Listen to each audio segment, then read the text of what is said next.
of violent clashes. Sweden's gang wars. I'm talking about Sweden. In a series of explosions.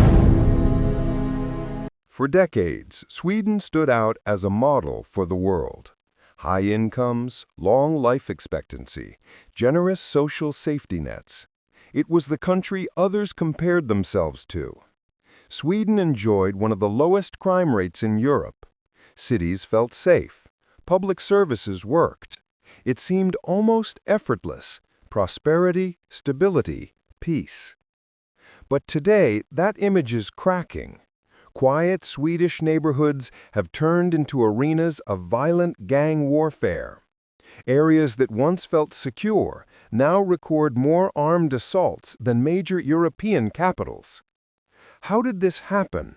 How did Sweden, once the emblem of social success, become a country wrestling with violence and fragmentation? The turning point is widely traced to a single year, 2015. That year, Sweden accepted a surge of more than 150,000 migrants, a tidal wave for a country of around 10 million people. These newcomers were fleeing war, persecution, and humanitarian collapse. Sweden welcomed them with open arms, immediate housing, access to benefits, and a fast route into welfare programs that promised stability from day one. For people escaping chaos, Sweden looked like salvation. But integration proved far more complicated than anyone expected.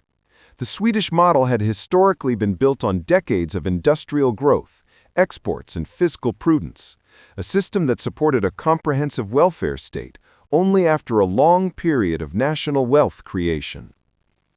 The social contract worked because the economy delivered. In 2015, that balance shifted. The scale and speed of the arrivals put sudden and unprecedented pressure on local services, on housing markets, on schools, and on municipalities that had never managed mass reception at this level. Systems that were designed for gradual, predictable growth were suddenly expected to absorb a demographic shock. Imagine a small Swedish town. Overnight, it is flooded with thousands of new residents. Classrooms that once contained children who all spoke fluent Swedish now include dozens of languages. In some schools, more than 80% of students come from migrant families. A single teacher must simultaneously teach complete beginners and those who need advanced Swedish lessons, all in one classroom. In hospitals, waiting lists lengthen. Elective procedures are postponed, and local health clinics strain to serve growing populations with complex needs. What was once smooth and manageable begins to look chaotic. The demographic shift didn't only stress services, it reshaped neighborhoods.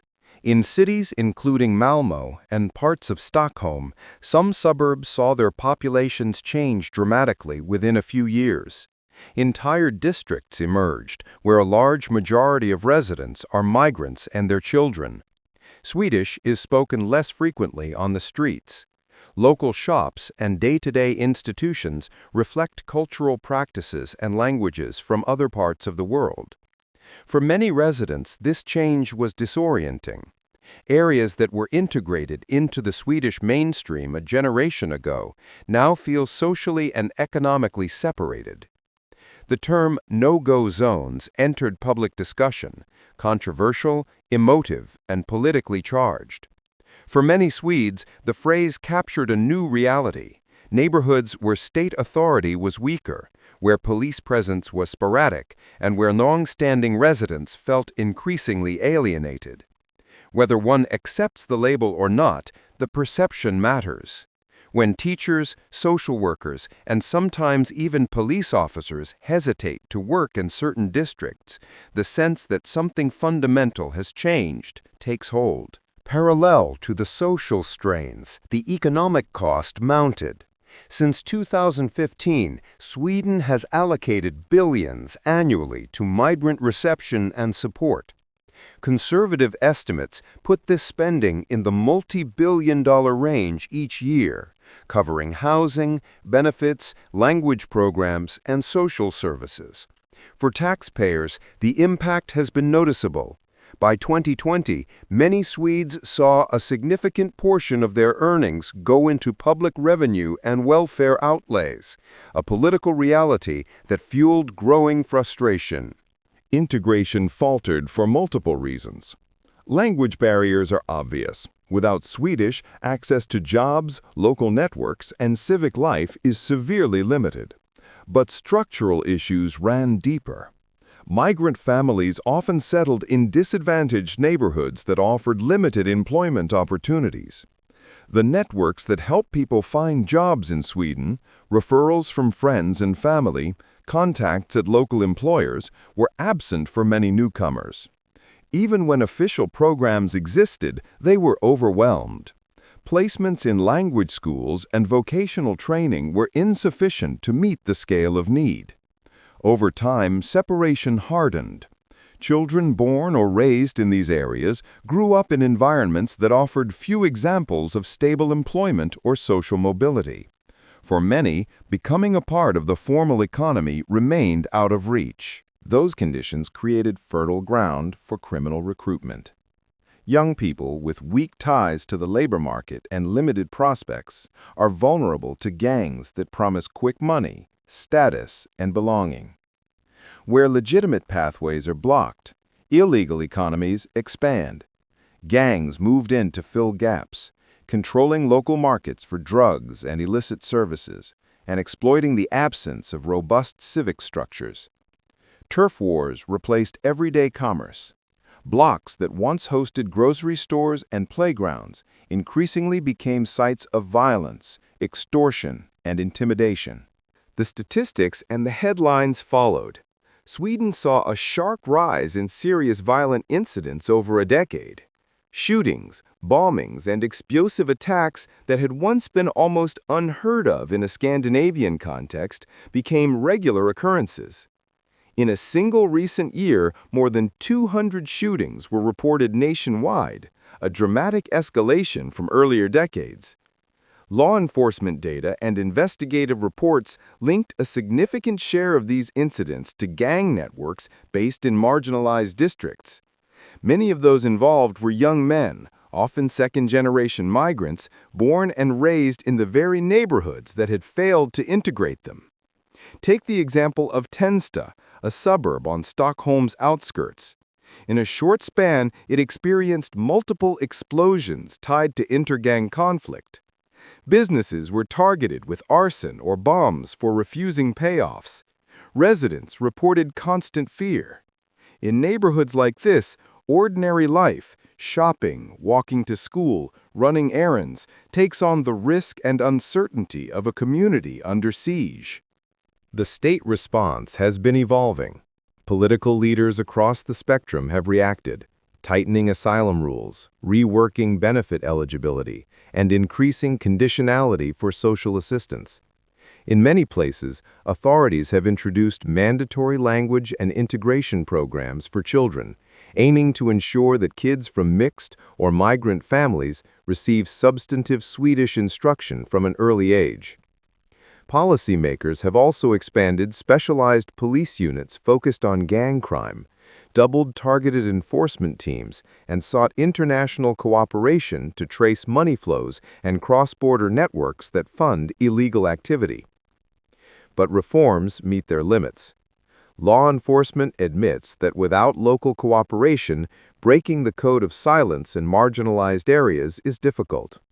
Social programs struggle to scale at speed.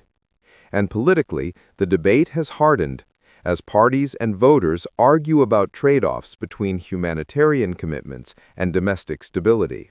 For Swedes, the crisis is not only practical, it is existential. A nation that once prided itself on orderly progress and social cohesion is being forced to confront the fragility of its model. The Swedish welfare state was built on the notion that a wealthy, productive economy could sustain generous social protections. The problem now is that the foundations, economic integration, employment pathways, and shared norms have been weakened in parts of society. When that happens, programs meant to help can, paradoxically, entrench separation. This is not a story of a single cause or a single solution. It is a complex collision of migration at scale, policy design that emphasized immediate support over phased integration, uneven local capacity, and the human reality that trauma, social isolation, and lack of opportunity breed desperation. It is also, crucially, a story about second generations, children who were born in Sweden but raised in neighborhoods that are economically and socially disconnected from the mainstream. For them, national identity can feel remote, and the easy choices offered by gangs become dangerously attractive. So, where does Sweden go from here? The country is at a crossroads. The government has already tightened entry rules and reformed welfare incentives. In some municipalities, mandatory Swedish preschool hours were introduced to accelerate language acquisition for the youngest children. Enforcement operations against organized crime expanded. The political mood shifted. Parties that once championed open borders now call for stricter control. And the electorate demands solutions that blend security and social investment. But policy can only do so much without time and without trust.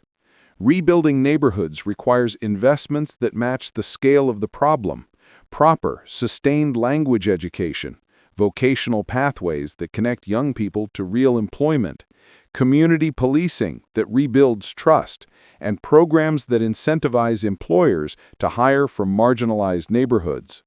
It requires a cultural re-engagement, institutions and leaders willing to work where trust is lowest for years. Sweden's story matters beyond its borders because it shows how quickly prosperity can fray when integration fails at scale. It is a cautionary tale for any nation that values both humanitarianism and social order. The question is not whether Sweden can change course, it almost certainly can, but whether the political will, social patience, and investment will be mustered in time. Will Sweden restore its reputation as one of the safest, most equitable nations on earth? Or will parts of the country become permanently fragmented, with parallel societies living by different rules? The answer will depend on choices made now about language policy, welfare design, policing, education, and above all, the long and difficult work of building trust across cultures. What do you think? Can Sweden reclaim its identity as a model nation, or has the momentum shifted irreversibly? Share your thoughts below. Subscribe for more in-depth analysis, and thank you for watching.